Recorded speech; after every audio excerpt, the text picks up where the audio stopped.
അപ്പോൾ അടുത്തതായിട്ട് നമ്മൾ നോക്കുന്നത് സ്വിംഗ് ട്രേഡിംഗ് ചെയ്യാൻ പറ്റുന്ന പെയേഴ്സിനെ കുറിച്ചിട്ടാണ്. അപ്പോൾ സ്വിംഗ് ട്രേഡിംഗ് എന്ന് പറയുമ്പോൾ നമ്മൾ ഒരു ട്രേഡ് 24 ഹവേഴ്സിന് മുകളിലോട്ട് ഹോൾഡ് ചെയ്യുന്ന ടൈമിലാണ് നമ്മുടെ ട്രേഡ് സ്വിങ്ങിലോട്ട് പോകുന്നത്.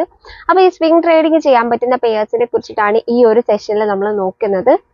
അപ്പോൾ ഫസ്റ്റ് വൺ AUD/USD ആണ്. അപ്പോൾ AUD/USD എന്ന് പറയുമ്പോൾ പ്രൈസിന്റെ മൂവ്മെന്റ്സ് നല്ല ആക്യുറേറ്റ് ആയിരിക്കും. അതായത് ട്രെൻഡ് ബേസ് ചെയ്തിട്ടാണ് കൂടുതലായിട്ടും AUD/USD പെയർ മൂവ് ചെയ്യുന്നത്.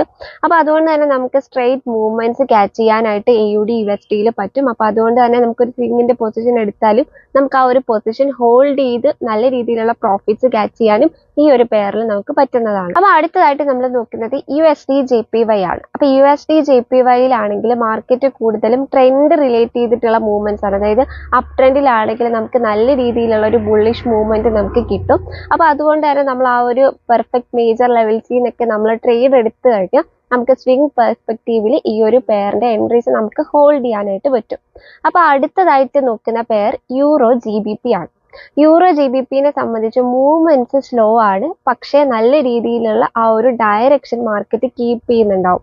അപ്പോൾ ഇത് മൂന്നുമാണ് നമ്മൾ നോക്കുന്ന സ്വിങ്ങിന് പറ്റിയ 3 പെയർസ് എന്ന് പറയുന്നത്. അപ്പോൾ ഫസ്റ്റ് സെഷനിൽ നമ്മൾ സ്കാൽപ്പിങ്ങിന് പറ്റിയ പെയർസ് നോക്കി, സെക്കൻഡ് സെഷനിൽ ഇൻട്രാഡേന്റെ സെറ്റപ്പ് കുറച്ച് പെയർസ് നോക്കി.